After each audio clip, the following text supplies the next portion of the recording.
Hello! Welcome back to another evening of shared stories and adventures. Tonight, we're diving deep into the mysteries of Hawkins, Indiana.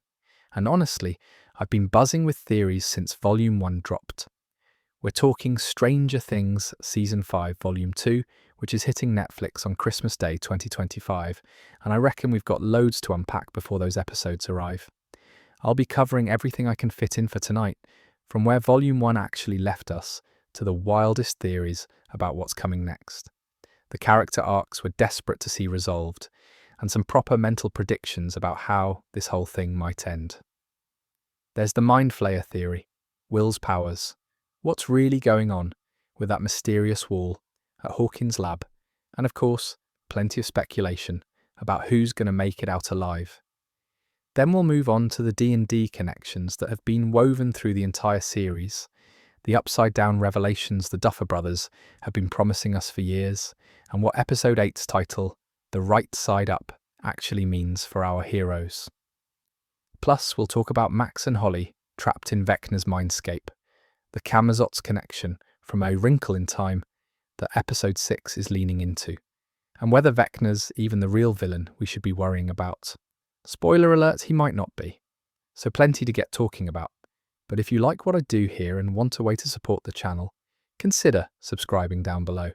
But here's the thing, we're in this really interesting moment right now, between volumes, where we've got just enough information to be dangerous, but not enough to actually know what's happening. Volume 1 gave us 4 episodes that absolutely wrecked us emotionally, and now we've got to wait till Christmas for episodes 5, 6, and 7. Then another week after that for the finale on New Year's Eve, which is a 2-hour monster of an episode that's apparently going to make us cry our eyes out. The Duffer Brothers have been teasing that Volume 2 is darker and scarier than anything we've seen before. And considering what we've already been through with this show, that's saying something. I mean, think about it. We've watched these kids grow up over 5 seasons. We've seen Hawkins get absolutely demolished by the Upside Down. And we're finally getting answers to questions we've been asking since 2016. This is it, the end. And the theories right now are absolutely all over the place, from the plausible to the completely mental. But for now, grab your Eggo waffles and flashlight, get cozy in the blanket fort, and let's begin. So before we dive into the theories, let's talk about where Volume 1 actually left us. Because honestly, those 4 episodes did a lot of heavy lifting, and if you're anything like me, you've probably rewatched them at least twice trying to catch every little detail. Volume 1 opens with something absolutely massive that changes everything we thought we knew. The very first scene is a flashback to Season 1 to Will Byers in the Upside Down during his disappearance. And we see Vecna, actually see him connecting Will to the hive mind, essentially flaying him the same way the Mind Flayer flayed people in later seasons. This wasn't just Will getting lost in an alternate dimension. Vecna was deliberately keeping him there, linking him to the Upside Down's network. Which means Will's been connected to Vecna since the very beginning, since the first episode of the entire series. That's 7 years of storytelling that just got recontextualized in 5 minutes. The show then jumps to fall 1987, about a year after the events of Season 4. Hawkins is under military quarantine, which sounds protective, but really isn't. The US military has set up a base camp called Max Z, the Military Action Center Zulu, right in the middle of town. They're not there to keep people safe from the Upside Down. They're there to study it, experiment on it, and basically treat the entire disaster like their own personal research facility. You've got soldiers everywhere, checkpoints, restricted zones, and the townspeople are essentially prisoners in their own homes. The rift that opened at the end of Season 4 is still there, still growing, and vines from the Upside Down are literally invading the streets. It's proper apocalyptic. And the worst part is that most of Hawkins has no idea what's actually happening because the government's covering it up with lies about earthquakes and gas leaks and whatever else they can think of. Now, Vecna's been quiet since the end of Season 4, but he's definitely not gone. The gang, 11, Hopper, Joyce, the kids, all of them have been trying to figure out where he is and how to stop him. They've been working with some of the military scientists, though there's loads of tension there because, trust issues. Hopper especially does not trust the military after everything he's been through with the Russians and the whole Kamchatka situation. Then in episode 2, the vanishing of Holly Wheeler, Vecna makes his move. Holly Wheeler, Mike and Nancy's little sister, gets kidnapped, and this is where things get really dark. Vecna doesn't just take her to the Upside Down. He pulls her into his mindscape, this twisted psychological space where he's been keeping Max since the end of season 4. Max has been in a coma this whole time, but we find out she's actually conscious inside Vecna's mind, and she's been fighting to stay herself, to not get consumed. She's even managed to create a kind of safe house in there, a mental construct that keeps her protected from Vecna's influence. Holly ends up in this mindscape too, and Vecna appears to her as Mr. What's-It, this seemingly friendly, imaginary friend figure. It's genuinely disturbing because Holly's only about 7 or 8 years old, and Vecna's manipulating her through this guise. The Creel mansion has been reconstructed in the mindscape as well, and that's where Holly and Max end up together. But Holly's not the only child Vecna's taken.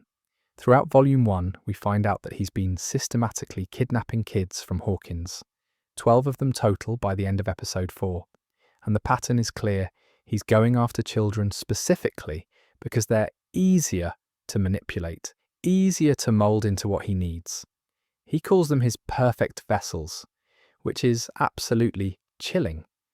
There's this theory, and it's pretty solid, that Vecna's trying to create some kind of cult or collective, using these kids as batteries for his power or as extensions of his will.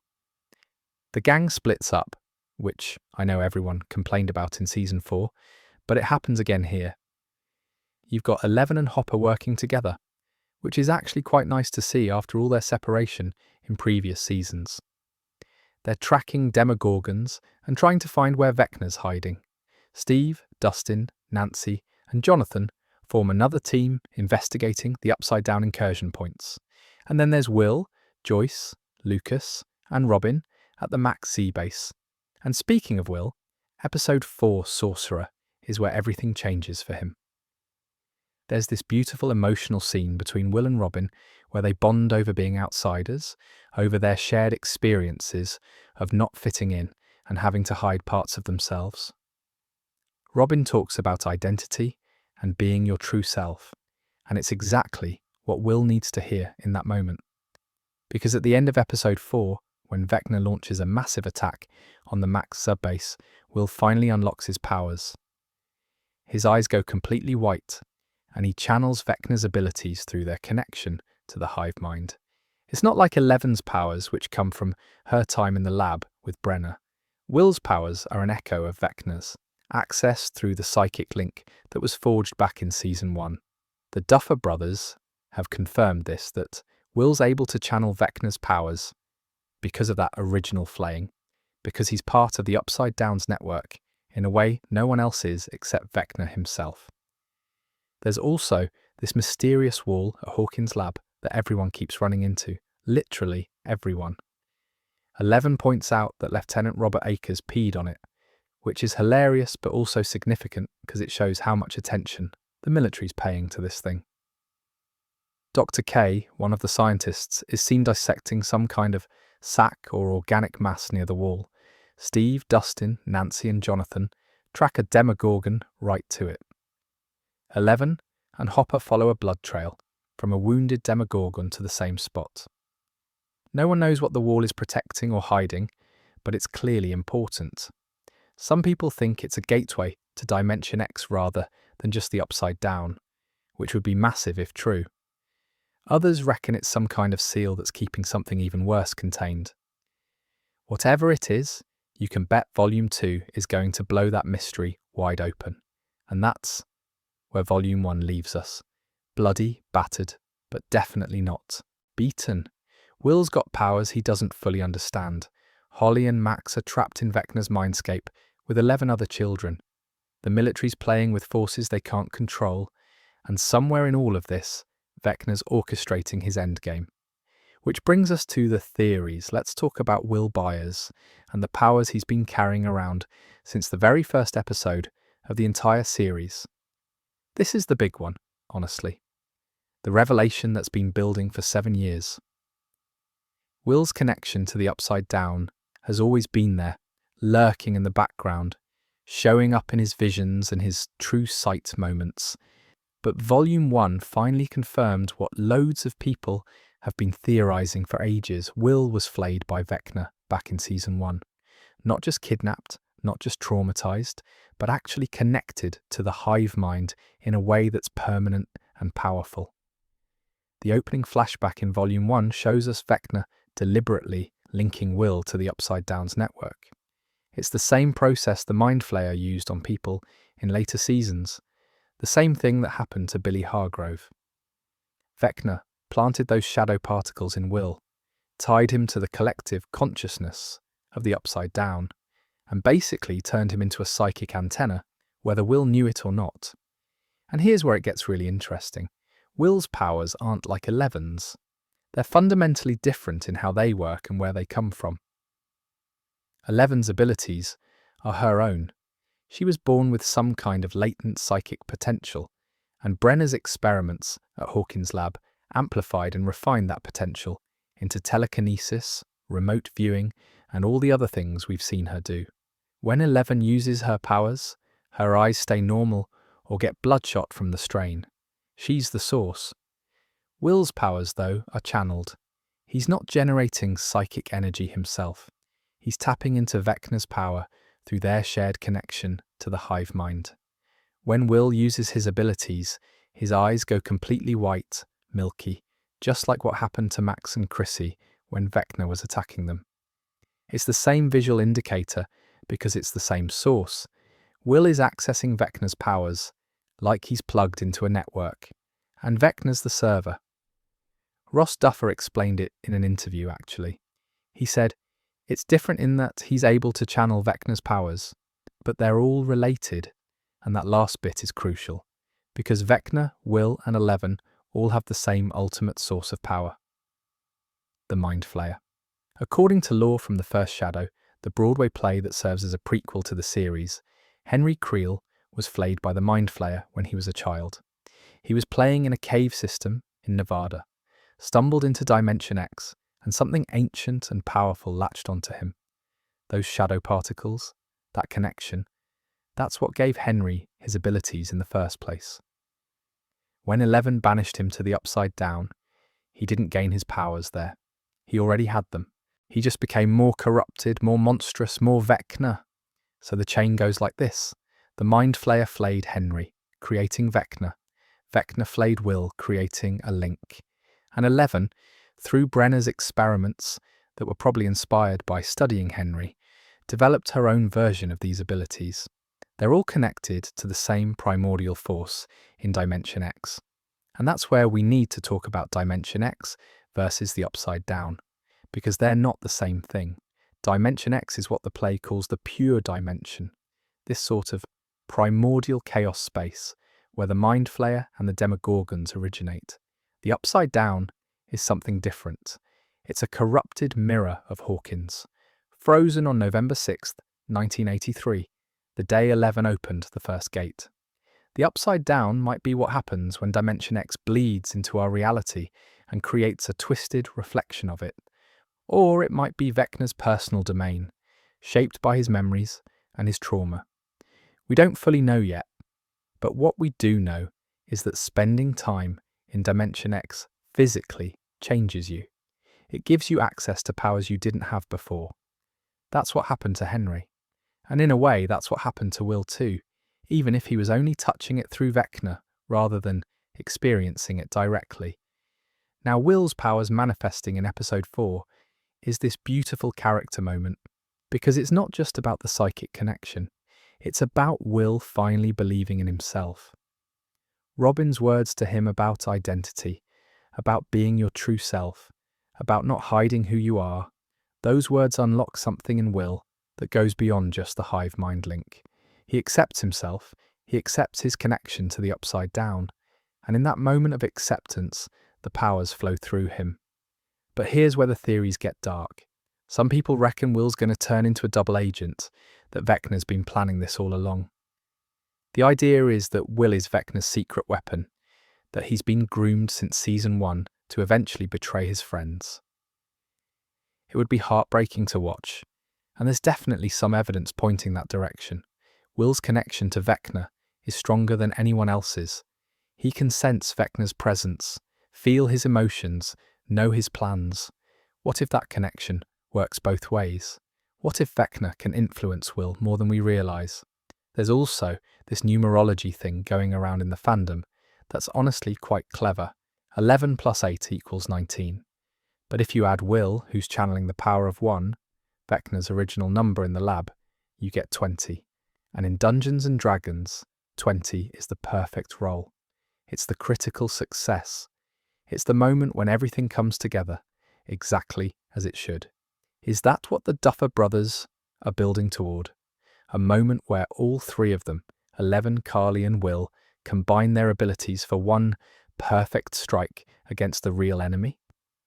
Before looking into all this, I honestly hadn't realised how much of Will's story was planned from the beginning. The fact that Noah Schnapp's been sitting on this secret for years, knowing that Will's disappearance in season 1 was always going to circle back in season 5, that's dedication. And it's brilliant storytelling. Will's powers are the key to everything. They're the bridge between the human world and the Upside Down, between Vecna's plans and the hero's resistance. The question is whether Will be Hawkins' saviour or Vecna's greatest weapon. And I suppose we're going to find out on Christmas Day, but Will's not the only one with a complicated connection to Vecna. Now let's talk about the two people currently trapped in Vecna's twisted version of reality. Max Mayfield has been in a coma since the end of season 4. That absolutely devastating moment when Vecna broke her bones and took her eyes, when Lucas held her while she died, when 11 somehow pulled her back from the brink but couldn't fully wake her up. That's where Max has been for the past year in the show's timeline. Her body's in a hospital bed in Hawkins, hooked up to machines, technically alive but not conscious, except she's conscious, just not in her body. Volume 1 reveals that Max is trapped inside Vecna's mindscape, this psychological dimension that exists somewhere between the physical, upside down, and pure mental space. It's not the real world, and it's not quite a dream. It's more like a shared consciousness that Vecna controls, a place built from memories and nightmares and trauma. And Max has been fighting to maintain herself in there this entire time. What's really impressive is that she's managed to create a kind of safe house within the mindscape, a mental construct, a protected space where Vecna can't reach her. It's not much, probably just a room or a small area, but it's hers. It's proof that even trapped in his domain, even after everything he did to her, Max Mayfield is still fighting, still surviving. Then Holly Wheeler gets taken. Episode 2 is literally called The Vanishing of Holly Wheeler, and it's as terrifying as it sounds. Holly's only 7 or 8 years old, Mike and Nancy's little sister, and Vecna pulls her straight into the mindscape. And here's where it gets properly disturbing. Vecna doesn't appear to Holly as the monstrous burned creature we know him to be. He appears as Mr. Whatsit, this friendly imaginary friend figure that seems safe and kind. The name's a reference to A Wrinkle in Time, the Madeline L'Ongle book that Holly loves. In that story, Mrs. Whatsit, Mrs. Who, and Mrs. Witch are mysterious beings who help the children fight against a malevolent force called IT, or the Black Thing, that's taken over a planet called Camazotz. On Camazotz, everyone's mind is controlled, everyone moves in sync, there's no individuality, just this hive mind conformity enforced by a disembodied brain. Sound familiar? Episode 6 of Volume 2 is called Escape from Camazotz, which basically confirms that the Duffer Brothers are leaning hard into this parallel. Holly's trapped in a place that functions like Camazotz, controlled by a being that wants to consume and control minds, and she's going to need to escape it. The fact that Holly recognises the parallel herself, that she's read the book and understands what's happening to her might actually be what saves her, but she's not alone in there. Max finds Holly pretty quickly, and the two of them end up together in this reconstructed version of the Creel mansion. It's the same house where Vecna murdered his family, where his human life as Henry Creel ended, and it exists in the mindscape as this central location, this anchor point for Vecna's consciousness. Now, Holly's not the only child Vecna's taken. By the end of Volume 1, there are 12 kids total trapped in his mindscape. 12 children from Hawkins, all roughly the same age, all kidnapped over the course of the episodes. And Vecna's plan is becoming clear. He calls them his perfect vessels. Children are easier to manipulate than adults. Their minds are more flexible, more open, less set in their ways. If Vecna's trying to build some kind of cult or create a network of controlled individuals, kids are the obvious choice. They're also more vulnerable, easier to isolate, and in the chaos of Hawkins under military quarantine, easier to take without anyone noticing right away. There's this theory, and it's pretty solid, that Vecna's using these children as batteries. Each one is a source of psychic energy that he can draw from, amplifying his own power. Or maybe he's turning them into extensions of his will, creating avatars that he can control in the real world while his true body remains in the upside down. The term vessels suggests something's going to be poured into them, some essence or force that will override who they were and turn them into something else. It's the cult of Vecna theory from Season 4's Hellfire Club campaign coming to life. Eddie Munson ran that D&D game where Vecna had cultists and followers doing his bidding. What if that wasn't just a game? What if it was foreshadowing?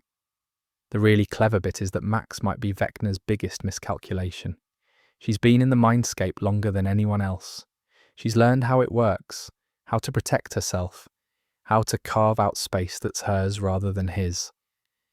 When Holly arrives, Max already knows the rules of this place. She's essentially become the resistance inside Vecna's own head. And Holly's got something Max doesn't. She's got knowledge from A Wrinkle in Time about how to fight this exact kind of mind control. In that book, love is what defeats IT. Not power, not violence, but genuine connection and love. The protagonist rescues her brother by loving him more than IT can control him. I mean, think about it. If Vecna's whole thing is feeding on trauma and isolation and negative emotions, then love and connection are his weakness. That's been true since Season 1. Every time the gangs won, it's been because they worked together, because they loved each other more than they feared the monsters. Max and Holly working together inside the mindscape, combining Max's survival skills with Holly's understanding of the story parallels. That could be the key to freeing all 12 kids. They might be trapped, but they're not helpless. And that could be Vecna's biggest mistake. Since we're on the topic of Vecna's plans, let's talk about whether he's actually the final boss. Here's where things get really interesting. What if Vecna isn't actually the big bad we need to worry about?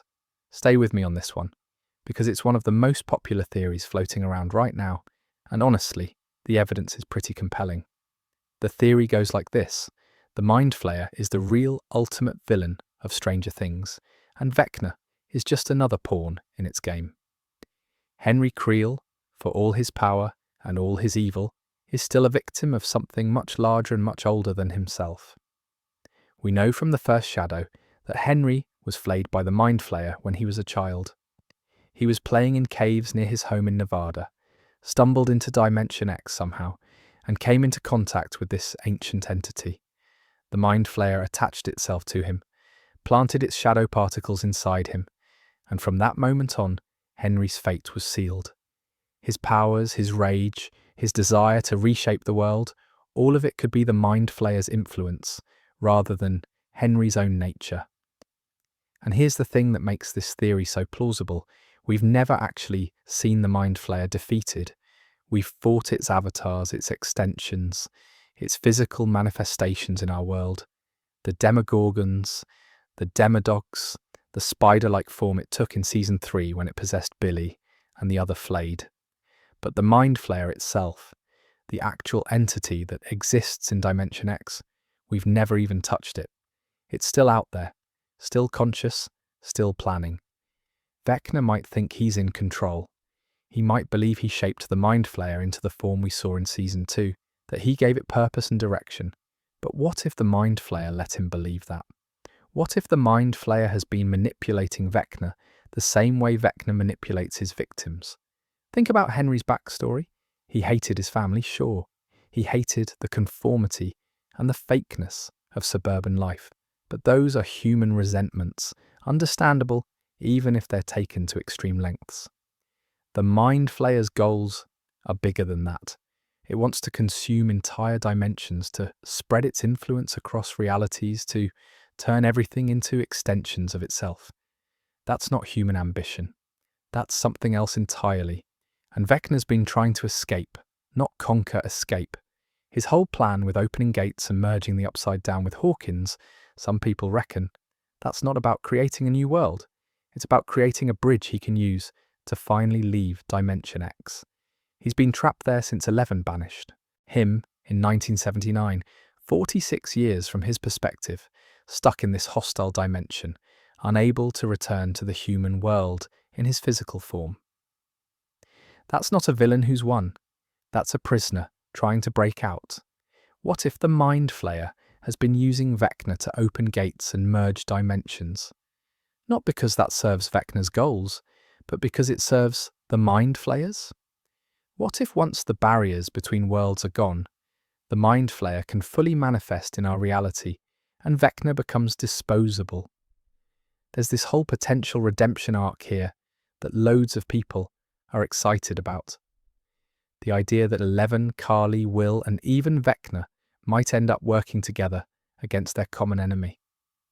Because at the end of the day, Henry Creel is human. He's been twisted and corrupted and turned into something monstrous. But there's still a person in there somewhere. The Mind Flayer isn't human. It doesn't have Henry's memories or his pain or his reasons. It's just hunger and darkness and the desire to consume. Henry hated his time at Hawkins' lab. He hated being used by Brenner, being controlled, being turned into a weapon and a test subject. He watched the other numbered children, 2 through 12, go through the same tortures he'd endured. He tried to escape with 11 originally, tried to get her to come with him before she banished him. What would his life have been like if he'd never been sent to the Upside Down, if 11 had taken his hand instead of rejecting him? That doesn't excuse what he's done, the murders, the manipulation, the destruction, but it does complicate things.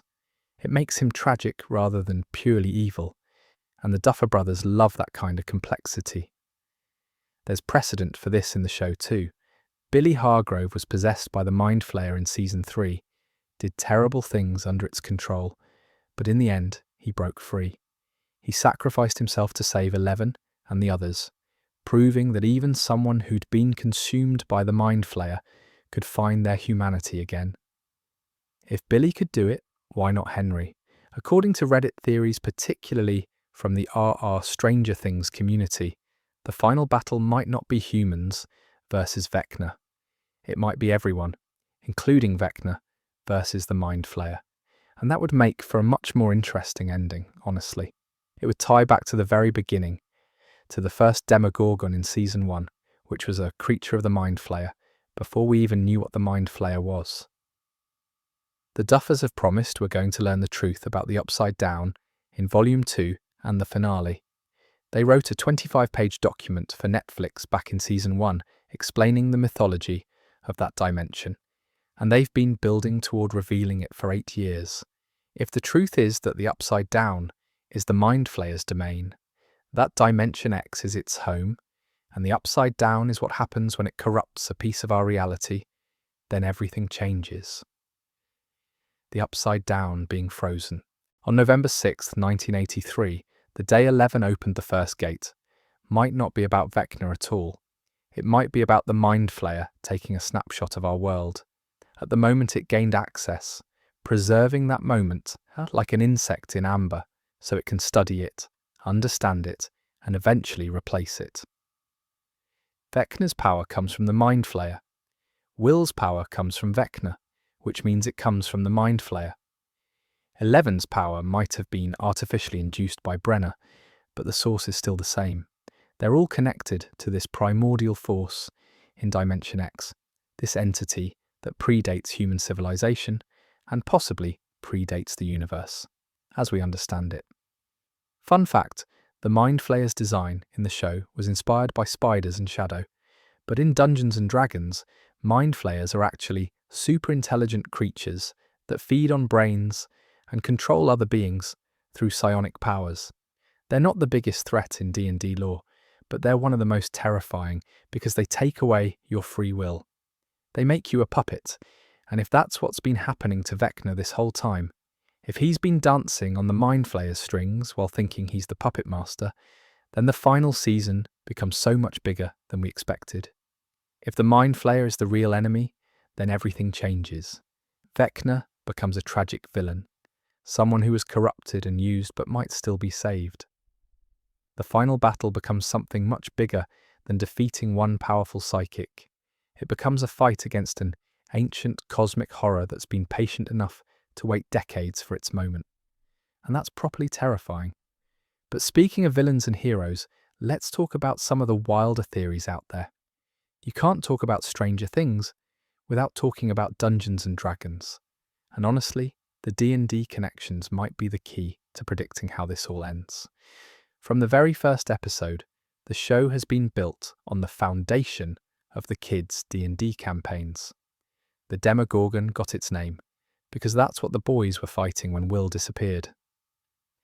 Vecna is a D&D villain, one of the most powerful leeches in the game's mythology. The Mind Flayer is pulled straight from the Monster Manual. Every season has introduced threats that mirror the progression of a typical D&D campaign, starting with a single monster and escalating to world-ending cosmic horror. But here's where we need to separate the theories that hold water from the ones that don't. Because the Duffer Brothers have actually debunked some of the most popular D&D related theories, and it's important to know which ones are off the table. First up, Eddie Munson is not coming back as a vampire.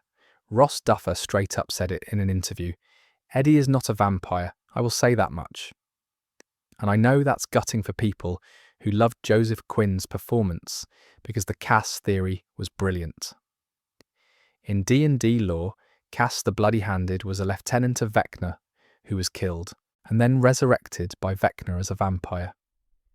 Eventually, Cass betrayed Vecna and they destroyed each other in an epic battle. Eddie died surrounded by demobats, creatures that are basically vampiric in nature. The parallels were right there. Fans were convinced we'd see Eddie return as some kind of undead servant of Vecna, only to turn against him in the final battle and get his redemption. It would have been poetic, it would have been metal as hell, which Eddie would have appreciated, and it would have given us more Joseph Quinn. But it's not happening. The Duffers shut it down. Eddie's story ended in Season 4, and as much as we all wish it hadn't, we've got to respect that. Though honestly, that would make for a brilliant spin-off comic or something. Just saying. The second big theory the Duffers debunked is the D&D campaign theory. This is the one where everything we've watched for 5 seasons is actually just an elaborate game that Mike's running in his basement, and Will never actually survived Season 1. The entire show is Mike processing his grief through D&D, creating this fantasy world where his best friend is alive, and they're all heroes fighting monsters together. Ross Duffer addressed this one too. It's not just a make-believe D&D game that Mike's running in his basement. That's not a real one. Thank God, honestly, because that would have been the worst possible ending. It was all a dream cop-out that everyone hates. It would invalidate 5 seasons of character development, emotional investment, and storytelling. The Duffers know better than that. They've studied finales like 6 Feet Under and The Sopranos, and the one thing they keep emphasizing is that good endings stay true to themselves. They don't try to be too clever or subversive. They honor what the show has been about all along. So those 2 theories are dead. but there are D&D connections that are still very much in play. The Thessal Hydra, for instance. This is a multi-headed Hydra-like monster that appeared in the kids' campaign way back in Season 1. Dustin mentioned it, and then in Season 4, Will painted a picture of the Thessal Hydra that we see in his room. That's not an accident. The Duffers don't include details like that for no reason. If Will's painting a specific D&D monster, in Season 4, it's probably foreshadowing for Season 5. The Thessal Hydra would make sense as a final threat. It's big, it's apocalyptic, it's got multiple heads, which could represent the multiple aspects of the Mind Flayer or the various gates and rifts. And it would bring the show full circle, back to that first campaign in Mike's basement, when everything was simpler and the monsters were just in their imaginations. Then there's the numerology angle, which is honestly quite clever. 11 plus 8 equals 19. 11's powers combined with Carly's abilities.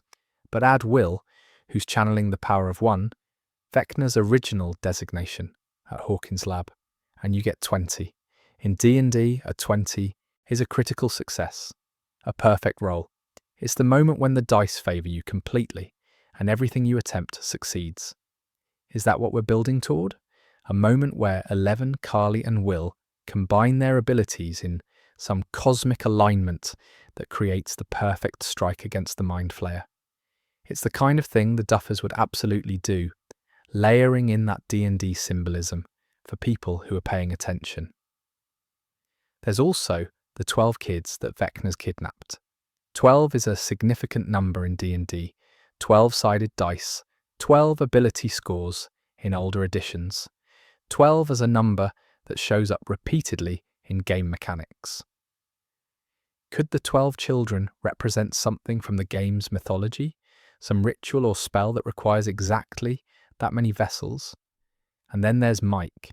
Matt Duffer confirmed in an interview that Mike's going to become the leader again in Volume 2, but a more confident and mature version than the kid we saw in Season 1. Mike started as the dungeon master, the one who guided the campaign and made the rules.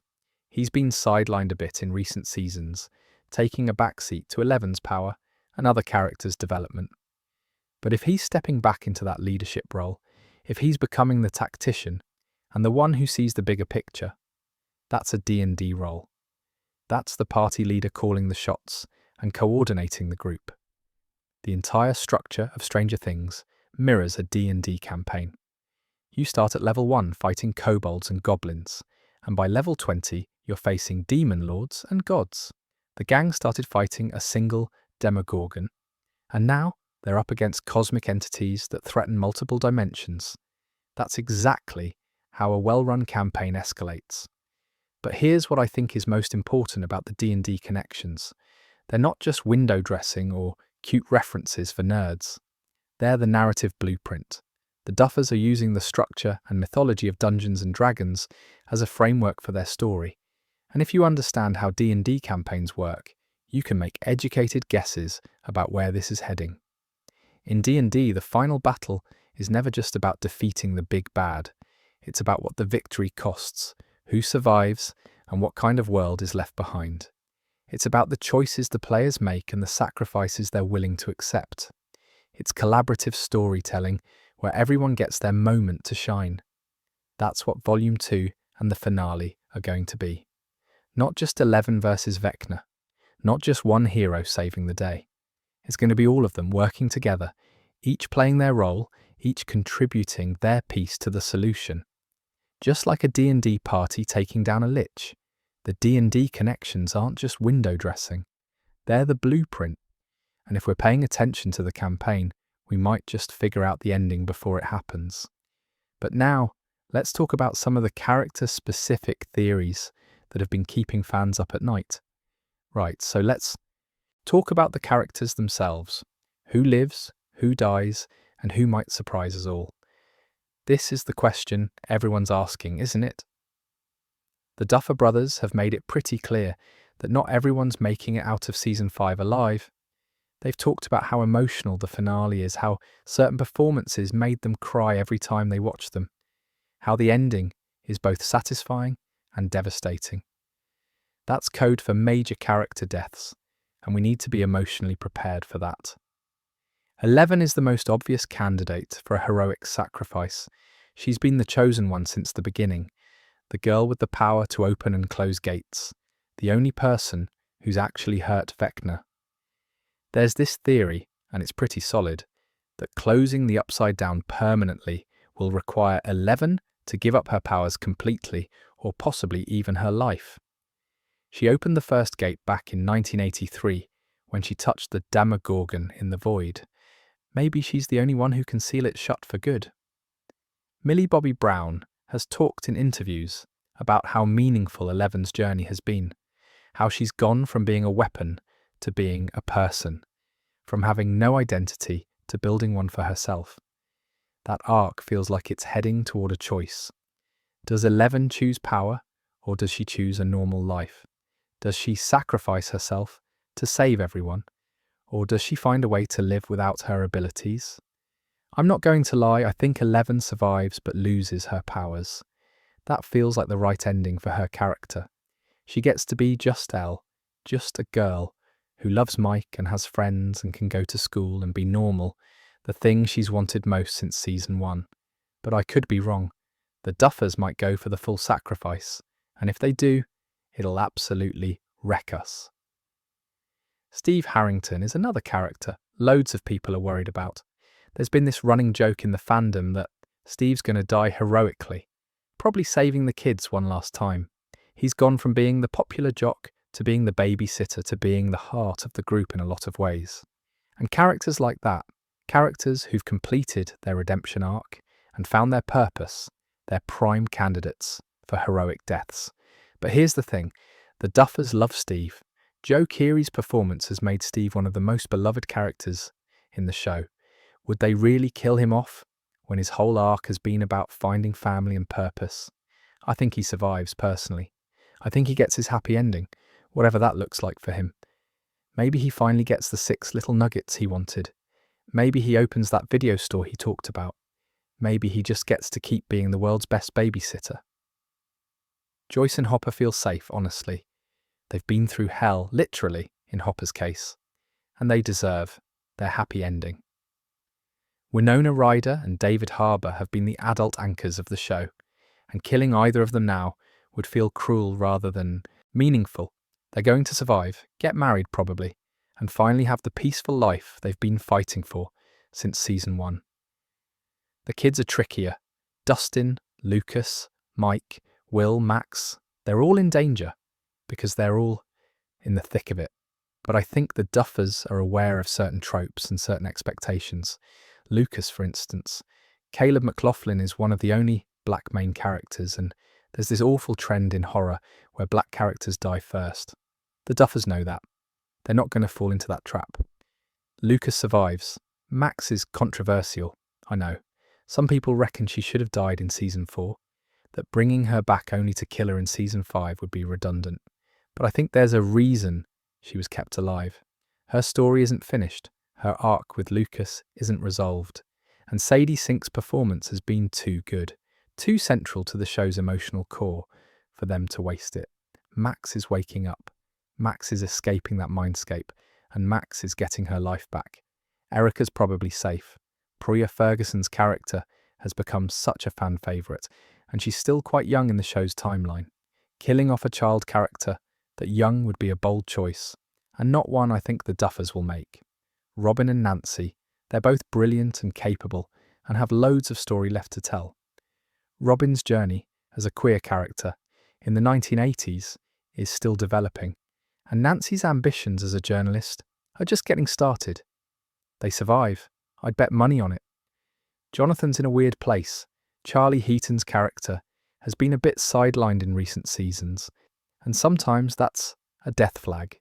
But his relationship with Will, his role as the protective older brother, that feels unfinished. If anyone in the Byers family is at risk, though, it might be him. Murray is comic relief, but he's also been surprisingly important to the plot. Brett Gelman's performance has given Murray this depth that makes him more than just the conspiracy theorist weirdo. He's paranoid, But he's right. He's cynical, but he cares. I think he survives, probably gets some ridiculous moment where his paranoia actually saves the day. Then there are the wildcard returns. Carly, also known as 8, is listed in the cast for season 5. Linnea Bertelsen is coming back. That's huge because Carly's only appeared in one episode, that divisive season 2 episode where 11 finds her in Chicago. If she's returning now, for the final season, it's because her powers are needed. The numerology theory makes sense. 11 plus 8 plus will channeling, 1 equals 20. The perfect role. There are also theories about Dr. Brenner returning in flashbacks. Alex Bro, who plays Brenner in The First Shadow on Broadway, is in the season 5 cast. Whether that means we're getting more Hawkins Lab backstory, or some kind of vision or memory sequence, I don't know. But Matthew Modine's Brenner has been such a crucial villain throughout the series that it would make sense to bring him back one more time, even if it's just in the past. The cast has talked about how the final table read was incredibly emotional. Everyone was crying. The Duffers made sure that each actor's last day of filming was actually their character's last scene, so they could have that closure. That's beautiful, but it also suggests there are some pretty definitive endings coming. Whether those endings are deaths or just characters moving on with their lives, we'll find out soon enough. Here's what I actually think happens. 2, maybe 3 major characters die. One of them is probably someone we've loved since season 1. One of them might be a more recent addition who goes out heroically. And one might be a surprise, someone we thought was safe who makes an unexpected sacrifice. The rest survive but changed. 11 without powers. Will finally at peace with himself. Mike and the others moving forward into adulthood knowing they saved the world but lost something irreplaceable in the process. That's the bittersweet ending the Duffers keep hinting at. Victory, but at a cost. Survival, but with scars. The kind of ending that feels earned rather than easy. And honestly, after 8 years and 5 seasons, that feels right. We want them to win. But we also know that winning against something as powerful as Vecna and the Mind Flayer should cost them something real. Whoever we lose, whoever survives, it's going to hurt. The Duffers have earned our trust and our tears. Now let's talk about one of the most mysterious elements of Volume 1. That bloody wall. Of all the hidden secrets in Volume 1, the most intriguing might be the one everyone keeps running into. Literally. There's this wall at Hawkins' lab. Just a wall, seemingly ordinary, except that every single major character encounters it at some point during the first 4 episodes. And not in a casual way. They're drawn to it, they're tracking things to it, they're investigating it. Something about this wall is absolutely central to what's happening. And Volume 1 doesn't give us nearly enough answers. 11's the one who first points out something weird about it. She notices that Lieutenant Robert Akers, one of the military guys at Mac Z, peed on it. Which is hilarious on the surface, right? Some soldier relieving himself on a random wall. But 11 mentions it specifically, which means it's important. The wall is organic in some way, or alive, or connected to something that would make urinating on it significant. Maybe it reacted, maybe it absorbed it, maybe it's not actually a wall at all. Dr. K, one of the scientists working at the base, is seen dissecting something near the wall. Some kind of sac or lump, this organic mass that's bleeding fluid when she cuts into it. The scene doesn't explain what it is, but the implication is clear. The wall is producing something, or it's part of something larger, some kind of biological structure that's growing or spreading. Then you've got Steve, Dustin, Nancy, and Jonathan tracking a Demogorgon through the upside-down incursion points in Hawkins. They follow it for ages, through tunnels and corridors, and it leads them straight to the wall. The Demogorgon doesn't go through it or around it, it goes to it, like it's reporting back or seeking shelter or being called. 11 and Hopper have their own encounter with it. They're tracking a wounded Demogorgon, following its blood trail, because injured creatures usually return to wherever they feel safest. And again, the trail leads to the wall. 2 separate Demogorgons, 2 separate tracking attempts, same destination. So what is it? The most popular theory is that the wall is sealing something. It's not a wall in the traditional sense. It's a barrier, magical or biological or both, that's keeping something contained. Something that the Demogorgons serve or fear or worship. Something that Vecna might be trying to reach or trying to keep locked away. There's also the theory that it's not keeping something in, but keeping something out. That the wall is the last line of defense between our dimension and Dimension X. And if it breaks, the Mind Flayer's true form can finally cross over into our reality. The Upside Down would just be the foyer.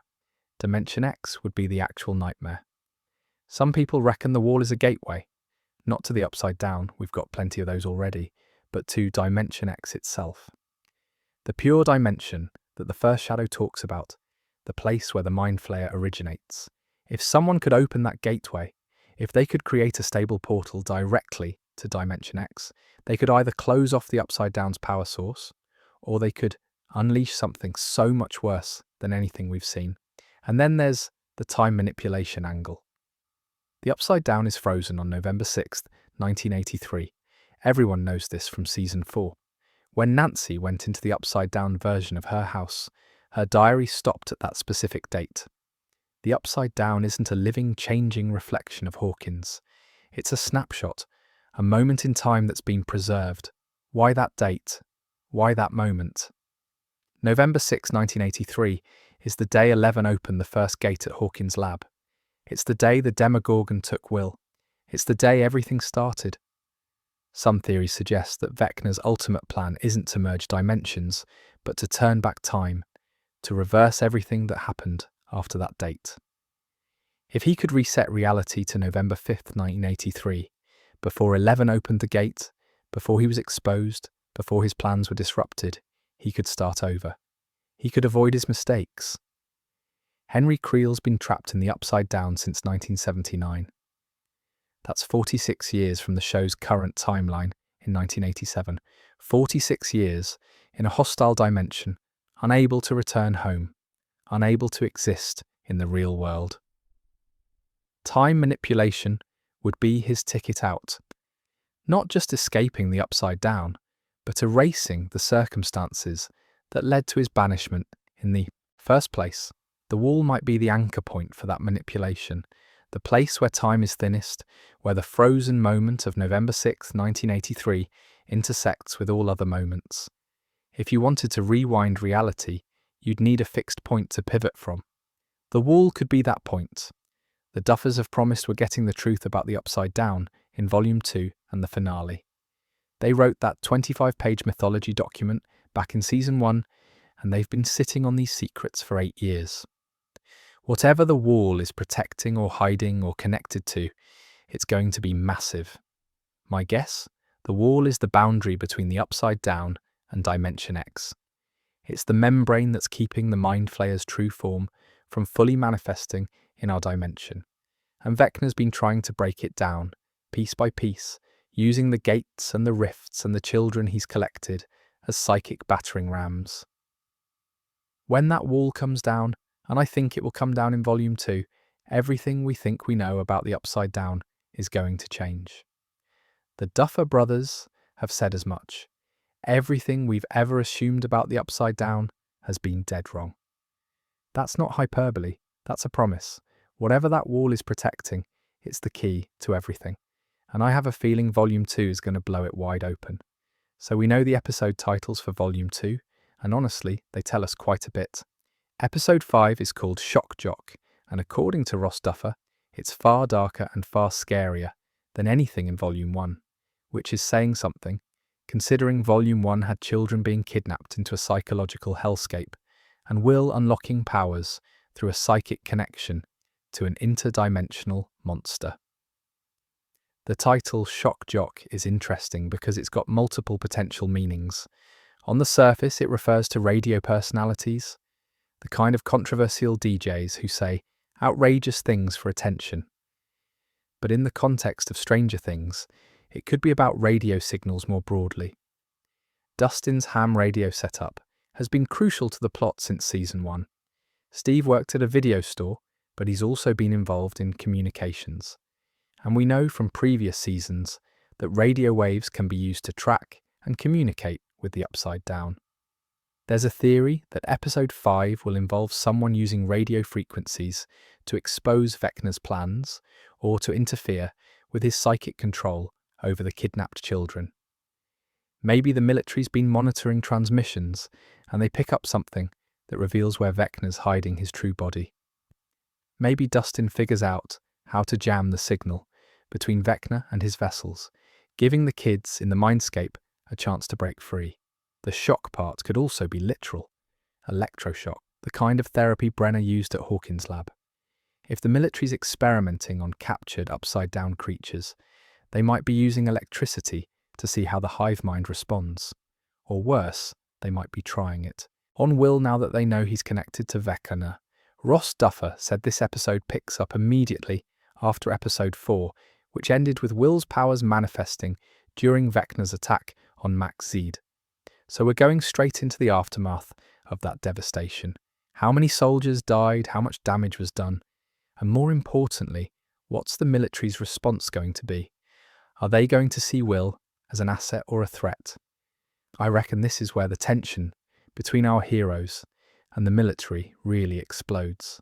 Up until now, there's been an uneasy cooperation, but if Will's seen using Vecna's powers, if he's glowing with that same malevolent energy, the soldiers aren't going to care that he's one of the good guys. They're going to see him as another monster that needs to be contained or eliminated. Episode 6, Escape from Camazotz, is the big one. Ross Duffer called it the biggest episode of the 3 and said the performances make them cry every time they watch it. This is the emotional core of Volume 2, the episode where something massive happens that changes everything going forward. The title tells us exactly what it's about. Max and Holly, along with the other kidnapped children, are going to attempt to escape Vecna's mindscape. Camazotz, from A Wrinkle in Time, is a planet controlled by a disembodied brain called IT that enforces conformity and crushes individuality. Everyone on Camazotz moves in perfect synchronization, their minds completely subjugated. That's what Vecna's trying to create, a hive mind where he's in control, where these 12 children become extensions of his will with no thoughts or desires of their own. The escape won't just be physical, it'll be psychological, a battle for their souls and their sense of self. In A Wrinkle in Time, the protagonist Meg rescues her brother, Charles Wallace, from IT's control through love. Not power, not cleverness, but pure love that IT can't understand or overcome. I think that's going to be the key here. Max's love for Lucas, Holly's love for her family, the children's connections to each other. That's what Vecna can't corrupt, because he doesn't understand it. This episode is directed by Sean Levy, who's been with the show since the beginning and directed some of its most iconic episodes. If anyone knows how to nail the emotional beats, it's him. And if the Duffers are crying every time they watch it, we're all going to be absolute wrecks. My prediction? This is where Max wakes up. Not in the mindscape, but actually wakes up in the real world. Her body's been in a coma, but if she can escape Vecna's mental prison, her consciousness can return to her physical form. Imagine Lucas sitting beside her hospital bed when her eyes suddenly open. Imagine the reunion between Max and the gang after everyone thought she was lost forever. Yeah, I'm going to be a mess. Episode 7 is called The Bridge, and it's co-directed by Matt and Ross Duffer, along with Sean Levy.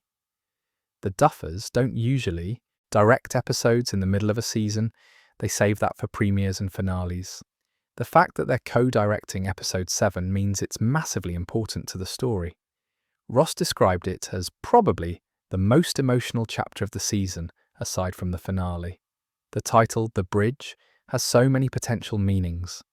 It could be a literal bridge between dimensions, a stable portal that finally connects the Upside Down and the real world permanently. It could be a metaphorical bridge between past and present, especially if time manipulation is part of Vecna's plan. It could be an emotional bridge, a moment where characters finally connect with each other in ways they haven't been able to before. There's a strong theory that this is where Will confesses his feelings to Mike. Will's been in love with Mike since they were kids, and everyone knows it except Mike himself. Will's journey as a queer kid in the 1980s has been subtle but powerful throughout the series, and if there's going to be a moment where he finally speaks his truth, episode 7 would be the perfect place for it. The emotional weight, the vulnerability, the risk of rejection, and the possibility of acceptance. I don't think Mike and Will end up together romantically. Mike's with 11, and that relationship has been central to the show since season 1, but I think Mike finally understands, and I think their friendship becomes stronger for the honesty. That's the bridge. Not a romantic connection, but a deeper understanding between best friends who've been through hell together. The episode's also going to be setting up the finale. Volume 2 ends with episode 7, and then we've got a week before episode 8 drops on New Year's Eve. So the bridge needs to position all the pieces for the final battle. Everyone needs to come together. All the scattered teams need to reunite, and the plan to defeat Vecna and the Mind Flayer needs to be set in motion. Episode 7 is where the bridge between what we've been watching and what we're about to witness gets built. It's the deep breath before the plunge. Those 3 episodes are going to break us, and then we have to wait a week for the finale, which brings us to the biggest question of all. The finale is called The Right Side Up. And I've got thoughts. First off, that title is absolutely perfect. It's the inverse of the upside down, obviously, but it's more than just a clever flip. It's about setting things right, turning the world back to the way it should be, fixing what's been broken for 8 years of storytelling and 44 years of in-universe time since 11 opened that first gate in 1983. The finale is a 2-hour episode, approximately 125 minutes, which makes it essentially a feature film. For context, most Stranger Things episodes run about an hour, give or take. The longest episode we've had before this was around 90 minutes. 2 hours is massive. That's enough time to wrap up every character arc, every subplot, every lingering mystery, and still have room for the kind of epic final battle we've been building toward. And it's getting a limited theatrical release in the US and Canada. You'll be able to watch it on Netflix on New Year's Eve like everyone else, or you can go to a cinema and experience it on a proper big screen with a crowd of fans. Netflix doesn't do theatrical releases lightly. The fact that they're making an exception for this finale tells you how confident they are that it's something special. So what's actually going to happen? The final battle is the obvious centerpiece. 11, Will, possibly Carly, all of them with their combined powers facing off against Vecna. But I don't think it's going to be a straightforward fight. If the Mind Flayer theory is correct, if Vecna realizes he's been manipulated this whole time, the battle becomes more complicated. It might be everyone, including Vecna, versus the Mind Flayer's true form emerging from Dimension X. Location-wise, I think the fight happens in multiple places simultaneously. Part of it in the real world, in Hawkins, with the military and the townspeople trying to hold back the Upside Down's physical incursion. Part of it in the mindscape, with Max and the rescued children fighting to break Vecna's psychological hold.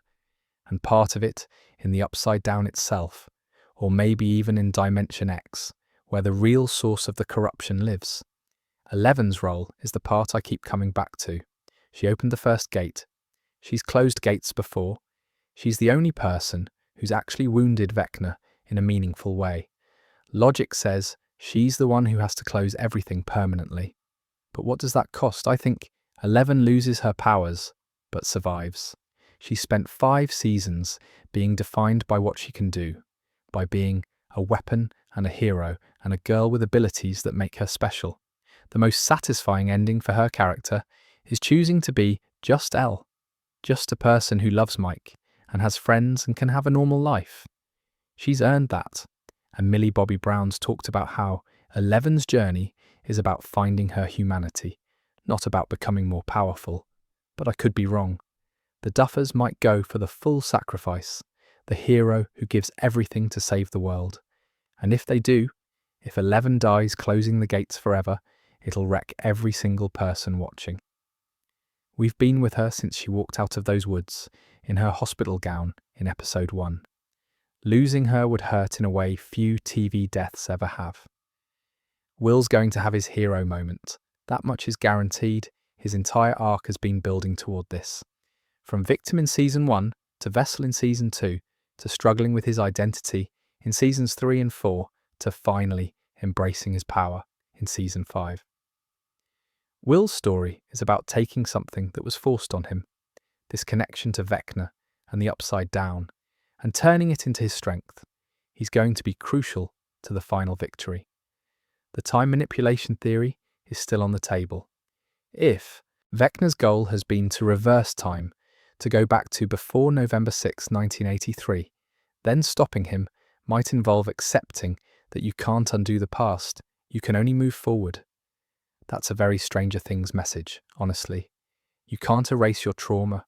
You can only learn to live with it and grow beyond it. Hawkins is going to be saved, but it'll be forever changed. The town's been through too much to just go back to normal. Some people will leave. Some will stay and rebuild. The scars, literal and metaphorical, will remain. There's a theory floating around about a time skip epilogue. We see the characters years later, living their lives, having moved on, but never forgotten. Mike and the gang in their 30s, maybe with families of their own, gathering for a reunion in Hawkins and remembering what they went through. It's the kind of bittersweet ending that would honour the journey while acknowledging that life goes on. Fun fact, the last shot they filmed for the entire series was a lunchbox. Not a dramatic scene with the cast, not a final battle moment, but a lunchbox. The Duffers mentioned this in an interview, and people have been trying to figure out what it means. Is it Will's lunchbox? Is it a callback to season 1? Is it symbolic of childhood and innocence and the things we carry with us? The Duffers have been really clear about their philosophy for the ending. They studied finales they loved, 6 Feet Under, Friday Night Lights, even The Sopranos despite its controversy, and the lesson they took away was that the best endings stay true to themselves. Ross Duffer said, "The best ones were very true to themselves. The shows that are trying to be super clever, I think that's where it can go wrong really quickly." So they're not going for a twist ending. They're not trying to subvert expectations or be shocking for the sake of it. They're going to give us an ending that feels like Stranger Things, that honours what the show has been about from the beginning: friendship, family, growing up, facing your fears, the power of love and connection against darkness and isolation. That's what the right side up means. It's not about flipping the world literally. It's about restoring balance, about choosing light over darkness, about standing together against forces that want to tear you apart. I think we're getting a hopeful ending. Not happy necessarily, because the cost is going to be real, but hopeful. The kind of ending that says, we survived, we're scarred, but we survived, and that matters. The right side up. It's about fixing what's been broken, turning things back the way they should be, and maybe, just maybe, letting go. Now, before we get to my final predictions, let's talk about some of the truly wild theories floating around. I'm not going to pretend all theories are created equal. Some of them are absolutely mental, but they're fun to talk about. There's a whole subset of theories out there that range from technically possible, but highly unlikely, to what were you smoking when you came up with this? And look, I love a good theory as much as the next person, but sometimes you've got to call a spade a spade. One of the more unsettling theories is that the Will we've been watching since season 2 isn't actually Will at all. According to this theory, the real Will Byers is still trapped in the Upside Down, and the boy who came back is a Vecna-created clone or duplicate.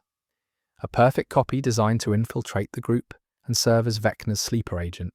The evidence people point to is Will's ongoing connection to the Upside Down, his ability to sense Vecna, and some of his behaviour in later seasons that seem slightly off. But here's the thing. If Will was secretly a plant this entire time, you'd expect more obvious signs. You'd expect moments where he sabotages the group or feeds information to Vecna. Instead, what we've seen is a traumatized kid struggling with the aftermath of his abduction and trying to figure out who he is. That's not a clone, that's just trauma. So yeah, that's a no from me. Then there's the even darker version, where Will never actually escaped the Upside Down at all. Everything since season 1 has been a dying hallucination or a fantasy Will created to cope with being trapped in that nightmare dimension. The real Will is still in the Upside Down, alone, slowly dying, and the entire show is his mind's attempt to give him a happy ending he'll never actually experience.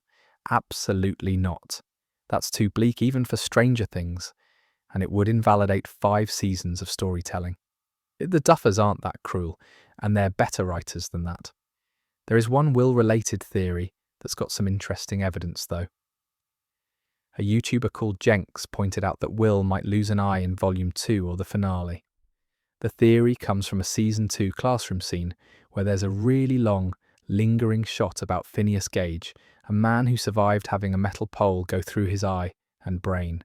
The camera keeps focusing on Will during this scene, which could be foreshadowing. Losing an eye would be properly brutal, and it would give Will a permanent physical scar to match his psychological ones. I'm not saying it's going to happen, but it's got more textual support than most wild theories. The even bigger villain theory suggests that Vecna's going to be defeated halfway through the finale, only for an even more powerful threat to emerge. In D&D lore, there are creatures more powerful than Vecna. Boris the Dragon, for instance, is an actual god-level threat. Some people reckon Season 5 will pull a last-minute villain swap, but that would be narratively hollow, wouldn't it? Vecna is deeply tied to Eleven, to Hawkins, to the show's central themes. Swapping him out for a dragon we've never heard of would feel rushed and emotionally empty. If there's a bigger threat, it's the Mind Flayer, not some random new monster. The complete timeline reset theory is one that makes people properly nervous. The idea that the finale will end with time being reversed, with November 6th, 1983 never happening, and everyone waking up in a world where the Upside Down never invaded. Will never disappeared. Barb never died. Bob and Eddie are still alive, but no one remembers any of it except maybe Eleven. I hate this theory. I hate everything about it. It's the "it was all a dream" ending in a different costume, and it cheapens every sacrifice and every character moment we've experienced. The Duffers have basically said they're not doing this, so I'm choosing to trust them. There's also the cursed theory that everyone's been dead since Season 1, that they all died in various ways and the show is some kind of purgatory or afterlife. This is the kind of theory that sounds deep but is actually just lazy. If everyone's already dead, nothing matters. Stakes disappear. It's boring. On the lighter side, there are theories about Dr. Brenner somehow surviving and showing up again. Matthew Modine's confirmed he's not in Season 5 beyond possible flashbacks, but people keep hoping for a twist. Brenner's dead though. Properly dead. He got torn apart by a Demogorgon in Season 4. Let the man stay dead. Murray being a secret Russian spy is a theory that pops up occasionally, usually as a joke. Brett Gelman's character is paranoid and weird, but he's been consistently loyal to Joyce and Hopper. If he were a Russian plant, he's had plenty of opportunities to betray them, and hasn't. Murray's just a conspiracy theorist who happens to be right about conspiracies. Barb returning is something people keep wishing for, and I understand why. Shannon Purser's character became a cultural phenomenon, and her death felt unfair. But Barb's been dead since Season 1. She's not coming back, and bringing her back would undermine the entire point of her death, which was that the Upside Down is dangerous, and people die there. Same with Bob Newby. Sean Astin gave us one of the most heroic deaths in the series. Bob died saving everyone from the Demodogs in Season 2. His sacrifice meant something. Resurrecting him would cheapen that. Joyce and Hopper getting married is less a wild theory and more a reasonable prediction. They've earned their happy ending, and a wedding would be a lovely way to show that life goes on and love endures even after trauma. Steve becoming a permanent dad figure to the kids is already basically canon. Joe Keery's character has been the babysitter since Season 2. Whether he officially adopts anyone, or just remains the cool older brother figure? That's his role now. Are these theories likely? Some yes, some no. Are they entertaining to think about at 2 a.m. when you're rewatching Volume 1 for the third time? Absolutely. Right, so after all that theorizing and speculation, here's what I actually think is going to happen. Mind Flayer as the true villain. I'm about 80% confident on this one. Everything we've learned from the first shadow, everything about how the powers actually work, it all points to the Mind Flayer being the real threat. Vecna's powerful, sure, but he's also been manipulated since he was a child. The Mind Flayer flayed Henry Creel and has been using him ever since. Volume 2 is going to reveal that, and the final battle is going to be everyone versus that ancient entity from Dimension X. Vecna gets a redemption arc, maybe 60% confidence here. I think there's a moment, probably in episode 7 or early in episode 8, where Henry Creel realizes he's been a puppet. The Mind Flayer's been pulling his strings all along, using his trauma and his anger for its own purposes, and I think Henry helps the gang defeat it, probably sacrificing himself in the process. Jamie Campbell Bower's performance has given Vecna enough humanity that a redemption could work. It won't erase what he's done, but it'll complicate him in a satisfying way. Will's hero moment is guaranteed, like 100% certain. His entire arc has been building to this. He's going to use his connection to Vecna and the hive mind to do something crucial, something only he can do. Maybe he disrupts Vecna's control over the kidnapped children. Maybe he's the bridge that allows 11 to strike the killing blow. Maybe he faces Vecna directly and proves that victims can become victors. Whatever it is, Will Byers is going to save the day. 11 survives but loses her powers permanently. I'm putting this at about 70%. Millie Bobby Brown's talked about how 11's journey is about becoming more than her abilities, about finding her identity as a person rather than as a weapon. The most satisfying ending for her is choosing a normal life, choosing to be just Elle rather than a superhero. She gets to go to school, have a future with Mike, grow old in a world she helped save. But I could be wrong. The Duffers might go for the full sacrifice play, at least 2, possibly 3 major character deaths. This feels inevitable. The stakes are too high for everyone to survive. My guess is that one of them is Steve, going out heroically to save the kids one last time. Another might be someone unexpected, maybe Jonathan or even Joyce. And the third could be Vecna himself in that redemption sacrifice I mentioned. Though I really hope Steve survives. Joe Keery deserves his happy ending. Hopper and Joyce get their happy ending. I'm quite confident about this one. They've been through absolute hell, literally, in Hopper's case with the Russian prison. They deserve to retire to have that quiet life they've been fighting for. Maybe they get married. Maybe they just get to be together without the world ending around them. Either way, they survive. The Upside Down gets sealed for good. Has to happen, doesn't it? The final image of the show can't be Hawkins still connected to this nightmare dimension. The gates close, the rift heals, and the barrier between worlds is restored. Whether that takes 11's sacrifice or a combined effort from multiple powered individuals, it's happening. Hawkins recovers but is forever changed. The town's been through too much to just bounce back to normal. Some people will move away. The military presence might remain in some form. There'll be memorials for those who died. The survivors will carry scars. But life continues, and that's the point. Time skip epilogue. This is more of a hope than a prediction, but I think we get one. 5, 10 years down the line, the gang reuniting in Hawkins, older and wiser, remembering what they went through. Maybe Mike and 11 are married. Maybe Dustin's a scientist. Maybe Will's an artist living his truth. It's bittersweet but hopeful. What would be satisfying versus what would be clever? The Duffers have emphasised that they're not trying to outsmart the audience or subvert expectations just for the sake of it. They're giving us an ending that feels true to what Stranger Things has always been. That means emotion over shock value. That means character resolution over plot twists. That means a finale that makes us cry, but also makes us smile. I'm trusting the Duffers. They've earned that over 5 seasons.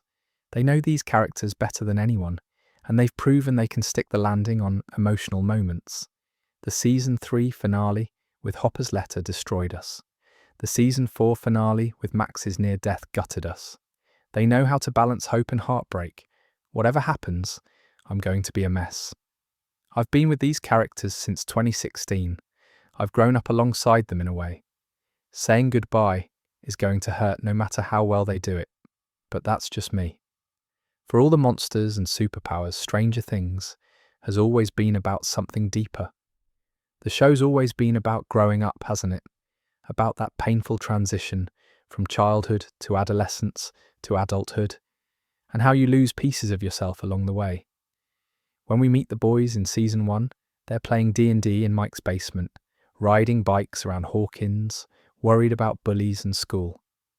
By Season 5, they're fighting interdimensional monsters and dealing with PTSD and figuring out their identities in ways that have nothing to do with saving the world.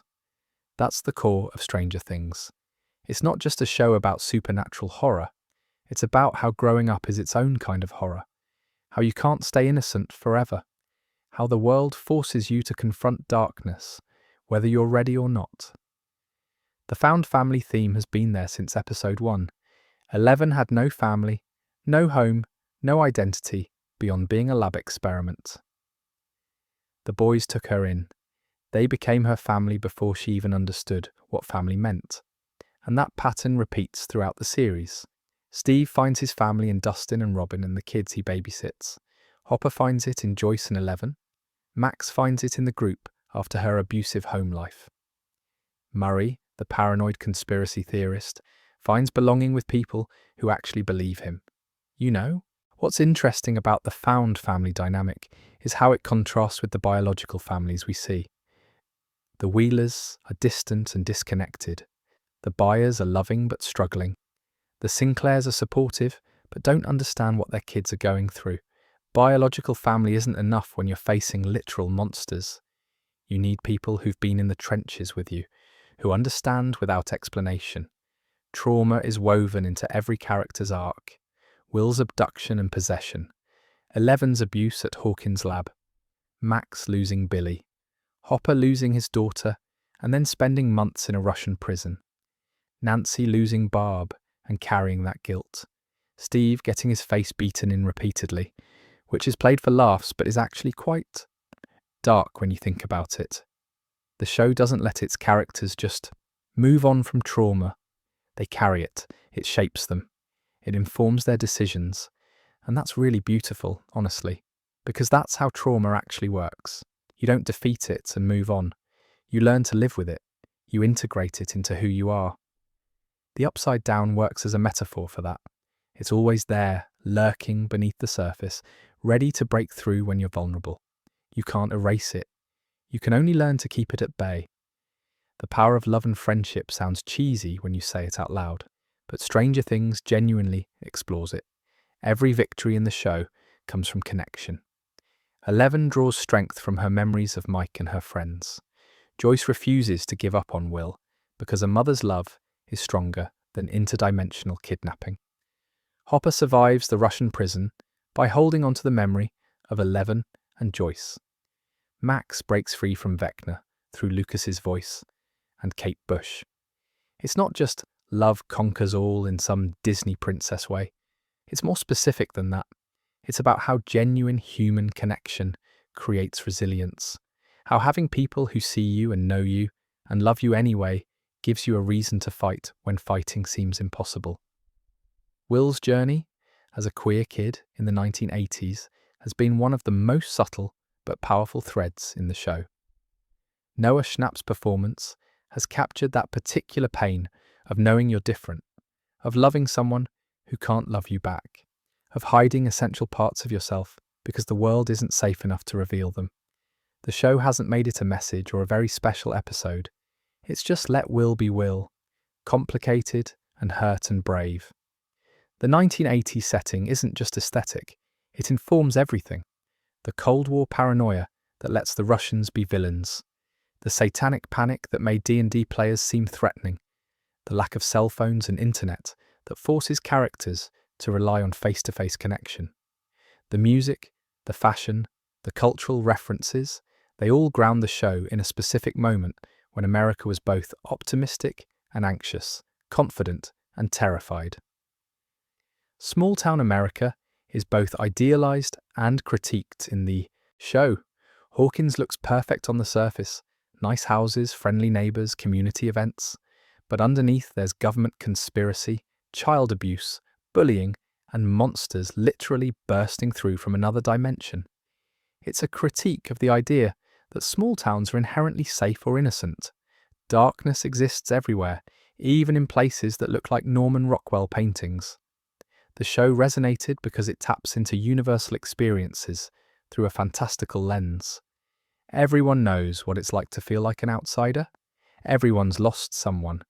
Everyone's faced something that seemed insurmountable. The Upside Down is just a visualization of the internal struggles we all face. Depression, anxiety, grief, trauma.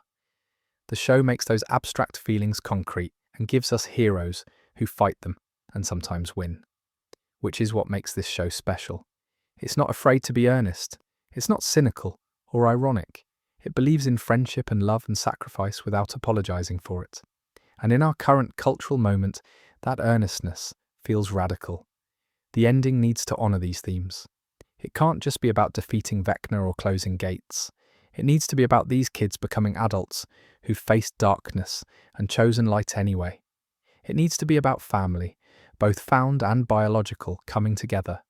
It needs to acknowledge the cost of heroism while celebrating the choice to be heroic anyway. The theories are fun, but the themes are why we're really here, and why the ending matters so much. So, practical matters. How do we actually experience these last episodes? Volume 2 drops on Christmas Day, December 25th, 2025, at 5 p.m. Pacific, 8 p.m. Eastern. If you're in the UK, that's 1 a.m. on December 26th. Australia gets it at 11 a.m. AEDT on the 26th, Japan at 10 a.m. JST, India at 6:30 a.m. IST. Netflix is doing a global simultaneous release, so everyone gets it at the same moment in their local time zone. Episodes 5, 6 and 7, 3 episodes totaling somewhere between 195 and 225 minutes, depending on exactly how long each one runs. That's a proper marathon if you're planning to binge them all in one sitting. Then you've got a week to wait, 7 days of theories and speculation, and trying to avoid spoilers on social media before the finale drops on New Year's Eve, December 31st, same times. Episode 8, The Right Side Up, all 2 hours of it to close out the series and the year simultaneously. There's a debate in the fandom about whether to binge or savour. Some people reckon you should watch all 3 Volume 2 episodes back to back on Christmas. Get the full experience in one emotional gut punch. Others think you should space them out. 1 per day, really sit with each episode and let it breathe before moving to the next. I'm a binger, personally. Once I start, I can't stop. The cliffhangers would kill me. But if you've got more self-control than I do, spacing them out might actually enhance the experience. You'd have time to discuss each episode, read theories, notice details you missed on first watch. Avoiding spoilers during that week between Volume 2 and the finale is going to be impossible unless you completely disconnect from the internet. Twitter, TikTok, Instagram, YouTube, Reddit, everywhere is going to be flooded with reactions and theories, and probably some wanker posting spoilers without warning. If you really want to go in blind, you might need to just log off for 7 days. The Reddit community at Our Stranger Things is going to be absolutely buzzing. There'll be episode discussion threads, theory posts, Easter egg compilations, all of it. It's one of the more active TV show subreddits, and for the final season, it's going to be mental. TikTok's got loads of theory videos already, and that's only going to explode once Volume 2 is out. Some of them are brilliant, really thoughtful analysis. Others are just people making wild guesses and hoping they're right, so they can claim they predicted it. Both are entertaining in their own way. If you really fancy getting deep into the lore before Volume 2 arrives, there are a few things worth checking out. Rewatch Season 1, obviously, because Volume 1 made it clear that the finale is going to call back to the very beginning. Pay attention to Will's disappearance, to Eleven opening the gate, to the Demogorgon's behaviour. All of that's going to be relevant. The first shadow on Broadway, if you can get to New York, or if you can find bootleg recordings, which I'm definitely not encouraging, fills in loads of backstory about Henry Creel and the origins of the Upside Down. It's considered canon, and understanding that lore makes Volume 1 hit different. Episode runtimes for Volume 2 are in the 65 to 75 minute range for episodes 5, 6 and 7. The finale's the big one at about 125 minutes. So clear your schedule, get your snacks ready, have tissues on hand, because the Duffers have promised we're going to cry. Netflix is available globally with subscriptions. You'll want at least a standard plan for HD, premium if you want 4K, though honestly, the story's the same regardless of resolution. However you choose to watch, you're part of this. Millions of people around the world experiencing the same story at the same time, all of us saying goodbye to Hawkins together. And that's what makes it special. And that brings us to the end. And that, my dear friends, is where we'll end tonight's video. We've covered theories from the Mind Flayer being the real villain to Will's powers and their connection to the hive mind. From Max and Holly trapped in Vecna's mindscape to the mysterious wall at Hawkins' lab that everyone keeps running into. We've talked about D&D connections, character death predictions, the Camazotz parallels from A Wrinkle in Time, and what each Volume 2 episode title might actually mean. We've explored the wild theories like Vecna clones and timeline resets, debunked the ones the Duffers have already shut down, like Eddie returning as a vampire, and tried to figure out what the right side up actually promises for the finale. And honestly, we won't know anything for certain until we actually watch it. That's the beauty and the torture of being between volumes right now. We've got just enough information to make educated guesses, but not enough to actually predict what the Duffers have planned. They've been sitting on these secrets since they wrote that mythology document back in 2016. They know how this ends. We're just along for the ride. Volume 2 drops on Christmas Day. 3 episodes that Ross Duffer says are darker and scarier and more emotional than anything we've seen. Then the finale on New Year's Eve. 2 hours of everything we've been building toward for 8 years. It's going to wreck us. We know that going in. The Duffers have warned us. The cast has warned us. Everyone who's seen it has said they cried. But that's what makes it meaningful, isn't it? Stories that don't make you feel anything aren't worth telling. And Stranger Things has always made us feel everything. In a future video, I'm definitely going to cover the actual episodes once they're out. Reactions, analysis, all the moments we missed on first watch. I'll probably do a deep dive on the first shadow if I can get my hands on a recording, because that Broadway show is packed with lore that Volume 1 referenced. And once the finale's aired and we all collectively process our emotions, I want to talk about what the ending means, how it fits into the show's themes, and whether the Duffers stuck the landing. There's also loads of behind-the-scenes stuff I want to explore. The Duffers' creative process, how they planned this from the beginning, the cast's experiences filming the final season. Just so much stuff that I didn't have the time to write for this video. But for now, we wait. 6 days until Christmas, 13 days until New Year's Eve, and then it's over. Hawkins, Indiana, and the Upside Down, and all these characters we've loved for nearly a decade, their story comes to an end. Whatever happens in those final episodes, whatever the theories turn out to be, I'm grateful we got to experience this story. Not many shows earn the cultural impact Stranger Things has had. Not many shows make you care this deeply about their characters, and not many shows get to end on their own terms, with the creators having full control over how the story concludes. So grab your Eggo waffles, keep your flashlight charged, and get ready for one last trip to Hawkins. But until next time, stay safe and sweet dreams.